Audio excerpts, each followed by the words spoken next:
मेरे प्यारे दोस्तों, स्वागत है आप सभी का आपके उर्जिक चैनल एसपीजा चैनल पे। और आज आप लोगों को मेरे प्यारे दोस्तों बहुत ही अच्छे तरीके से मैं क्वेश्चन नंबर 8 को इतने शानदार तरीके से समझाऊंगा जो बिल्कुल ही आपको इस तरह के प्रश्नों में अब से मेरे प्यारे दोस्तों कहीं से कोई दिक्कत समस्या नहीं होगा। और आप सभी जानते हैं जो मैं आप लोगों को डॉक्टर के कृष्णा क्लास 10th मैथ का अभी सोल्यूशन करवा रहा हूँ, और जिसमें हम लोग चैप्टर 3.5 को बेहतरीन कंसेप्ट के साथ मेरे प्यारे दोस्तों कर रहे हैं और अच्छे तरीके से समझ रहे हैं। तो इस तरह के क्वेश्चन मैंने बहुत पहले आप लोगों को इससे पीछे भी बहुत सारे क्वेश्चन बता चुके हैं, जिसमें 7 प्रश्न मैंने आपको बता चुके हैं मेरे प्यारे दोस्तों। अगर नहीं देखे हैं तो डिस्क्रिप्शन बॉक्स में सारे वीडियो का लिंक है, देख लीजिए और अपने कंसेप्ट को क्लियर करने का प्रयास कीजिए, क्योंकि इस तरह के क्वेश्चन आपके एग्जाम में बिल्कुल ही आते हैं मेरे प्यारे दोस्तों। और ये 5 नंबर का प्रश्न आपके एग्जाम में पूछे जाएंगे, तो थोड़ा सा अगर आप लोग इस तरह के प्रश्नों को समझ लेते हैं तो आपका 5 नंबर सही हो जाएगा मेरे प्यारे दोस्तों। आपका कहीं से कोई दिक्कत नहीं होगा। देखिए प्रश्न में क्या कहा गया है, पहले हम आपको समझाएंगे, फिर इस प्रश्न को कैसे हल करना है नहीं करना है ये बताएंगे। आप सभी जानते हैं मैं आप लोगों को डॉक्टर दो चर वाले रैखिक समीकरण पढ़ा रहा हूँ, तो इसमें हमें दो चर का प्रयोग करना है।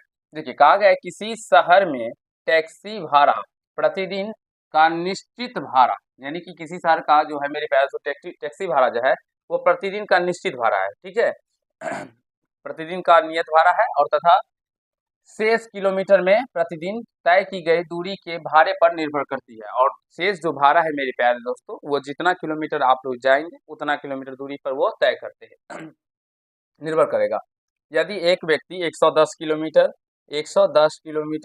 की यात्रा करने में 690 रुपये करने पर 690 रुपये है तथा एक और क्वेश्चन मैं पढ़ लेता हूँ, मुझे गलत लग रहा है।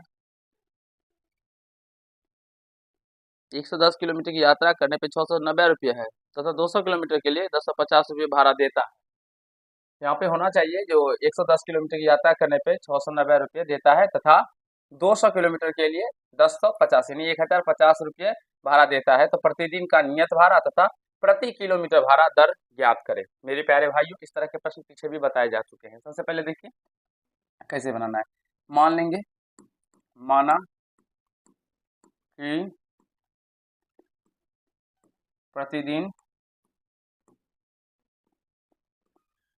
नियत भाड़ा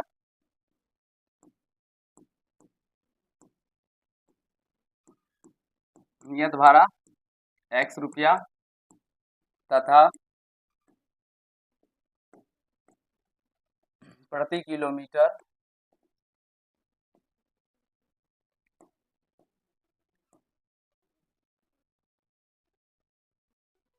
प्रति किमी, किलोमीटर को मेरे प्यारे दोस्तों हम लोग किमी भी लिख सकते हैं, प्रति किमी भाड़ा y रुपया है। अगर मेरे प्यारे दोस्तों हम बात करें इस प्रश्न में, तो जैसे अगर आप लोग कभी डॉक्टर के पास या किसी डॉक्टर के पास जाते होंगे तो वहाँ पे डॉक्टर का फीस लगता होगा और बाद में जो दवाई लिखते होंगे उसका भी अलग से चार्ज लगता है। वही उसी प्रकार का यहाँ पर भी कंसेप्ट है प्रश्न से अगर हम बात करेंगे तो ये नियत भाड़ा जो है प्रतिदिन का मेरे प्यारे दोस्तों वो तो लगेगा ही लगेगा। मान लीजिए टैक्सी पे बैठने का शुल्क है, और अगर आप लोग कितने किलोमीटर जाता है आप सभी देख सकते हैं 110 किलोमीटर, तो 1 किलोमीटर का भाड़ा y रुपया है, तो 110 किलोमीटर जाने का क्या हो जाएगा 110y, 110y। और वो उसके लिए कितना पे करता है तो 690 रुपये, और इसको हम लोग फर्स्ट इक्वेशन मान लेंगे। उसी प्रकार से मेरे प्यारे दोस्तों उसका जो नियत भाड़ा है वो लगेगा, प्लस में 200 किलोमीटर जाता है तो 200, क्योंकि 1 किलोमीटर का भाड़ा y रुपया है प्रति किलोमीटर, तो 200 किलोमीटर जाता है तो उसके लिए वो 200y, तो दोनों को जोड़ने पर ये 1050 के बराबर आ जाएगा। सिंपल सा कंसेप्ट है, कुछ भी कंसेप्ट नहीं है, आपको थोड़ा सा समझना होगा और सीखना होगा। एक बार आप लोग यहाँ तक देखिए, मैं आपको फिर बताऊंगा और समझाने का प्रयास करूंगा मेरे प्यारे दोस्तों।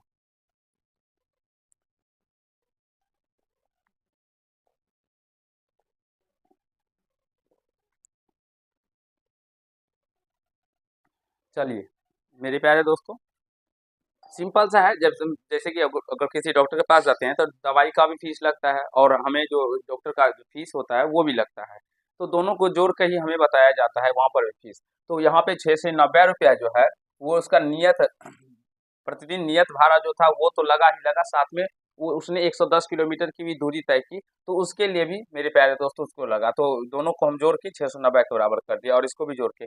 अब हमें क्या करना होगा, तो विलोपन विधि से इसे सॉल्व करेंगे। मैं आप लोगों के लिए इससे पहले भी विलोपन विधि बता चुका हूँ, लेकिन इस बोर्ड के माध्यम से, डिजिटल बोर्ड के माध्यम से नहीं बताता। तो आपके लिए 2-4 ऐसे वीडियो लेके आऊंगा जिसमें आपको विलोपन विधि अच्छे तरीके से समझ में आ जाए, वो काम करूंगा मेरे प्यारे दोस्तों, जिससे आपको समझ में आ जाए। तो हम सिंपली इसको घटा लेंगे समीकरण, क्योंकि विलोपन विधि मैंने बता रखा है, तो इसको बराबर करने के लिए x तो बराबर है ही, तो घटाने पे ये कट जाएगा। समीकरण फर्स्ट में से समीकरण सेकंड को घटाने पर, फर्स्ट क्या है मित्रों, x प्लस 110 y बराबर 690 और x प्लस 200 y बराबर 1050। घटाएंगे तो घटाने पे ये चिन्ह चेंज हो जाता है मेरे प्यारे मित्रों, आप सभी जानते हैं। यहाँ पे माइनस, यहाँ पे भी माइनस, तो ये x से x कट जाएगा और यहाँ से घटेगा तो ये माइनस का 90y बचेगा और इक्वल टू ये भी घट के क्या हो जाएगा 10,700, यानी कि 360 हो जाएगा और माइनस का हो जाएगा, क्योंकि ये माइनस में है तो ये बड़ा है तो घट के माइनस का हो जाएगा। तो यहाँ से ये माइनस से माइनस कैंसिल हो जाएगा और y का वैल्यू यहाँ से निकालना चाहेंगे। एक बार घटाओ घटाओ देख लीजिएगा, सही है गलत मेरे प्यारे बाबू, देख लीजिएगा। तो ये 0 से 0 कैंसिल और 9 चौके 36, तो यहाँ से y का मान मेरे प्यारे मित्रों क्या निकल के आता है, तो 4 निकल के आ जाता है। आप लोग समझने का प्रयास कीजिए। हमने मेरे प्यारे दोस्त कुछ भी नहीं किया, विलोपन विधि से जैसे हम लोग सॉल्व करते हैं वैसे सॉल्व कर रहे हैं, ठीक है। तो यहाँ से y का मान 4 निकल के आ गया। अब y का मान हम लोग रख देंगे समीकरण फर्स्ट या सेकंड किसी में भी, चलिए हम लोग फर्स्ट में ही रखते हैं। y का मान इधर दिख रहा है ना, देखिए समीकरण फर्स्ट में रखने पर क्या है, फर्स्ट हम लोगों का x प्लस 110 y का वैल्यू 4 इक्वल टू 690। अब यहाँ से x और ये 690 और ये गुना कर दोगे इधर आ जाएगा तो ये 440 हो जाएगा, दिख रहा है बच्चे लोगों को। यहाँ से x का वैल्यू 0.5 250 आ रहा है। एक बार मैं आंसर मिला लेता हूँ फिर बताऊंगा आप लोगों को मेरे प्यारे दोस्तों, ठीक है।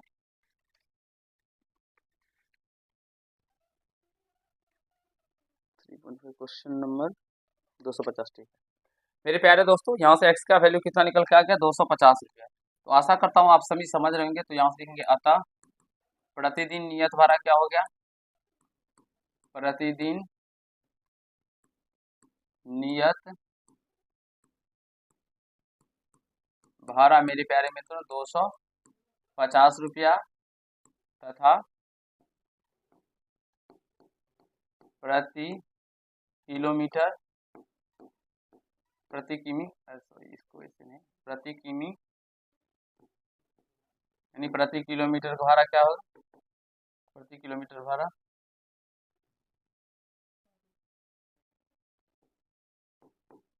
भाड़ा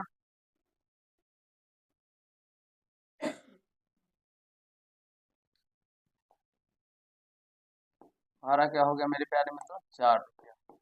आशा करता हूँ आप सभी समझ गए होंगे, आप सभी को कहीं से कोई दिक्कत नहीं हुआ होगा, क्योंकि इस तरह के प्रश्न मैंने आपको पीछे भी बहुत सारे बताए हैं मेरे प्यारे दोस्तों। इससे पहले भी अगर आप लोग पार्ट देखे होंगे तो आपको ऐसा ही प्रश्न लगा होगा और कहीं से कोई दिक्कत नहीं हुआ होगा आप लोगों को, और आशा करता हूँ आप सभी समझ भी गए होंगे। तो चलिए आज के पार्ट में इतना ही करते हैं। और ये फिर मेरे प्यारे दोस्तों थोड़े से दीर्घ उत्तरीय प्रश्न है जिसे आप लोगों के लिए जानना आवश्यक होता है। तो ये अगर पूछे जाएंगे तो 5 नंबर में पूछे जाएंगे, तो इसे सीखना आपके लिए अति आवश्यक प्रश्न है। और ऐसे प्रश्नों में कुछ भी नहीं होता, थोड़ा सा आपको देखने में ही ये बड़ा लगेगा, लेकिन बल्कि अगर जब आप सॉल्व करेंगे और इसका कंसेप्ट समझ जाएंगे एक बार, तो बच्चों जैसे आप इस प्रश्नों को सॉल्व कर पाएंगे। तो चलिए आज के पार्ट में इतना ही करते हैं। अगर आप लोग को ये प्रश्न अच्छा लगा तो वीडियो को लाइक कर दीजिएगा, कैसा लगा ये कमेंट कीजिएगा, और चैनल पर रहेंगे चैनल को सब्सक्राइब करके बेल आइकन को प्रेस कर लीजिएगा, जिससे मेरे हर एक वीडियो का नोटिफिकेशन आप तक पहुंचता रहे। धन्यवाद मेरे प्यारे दोस्तों, आज के पार्ट में हम लोग इतना ही करेंगे।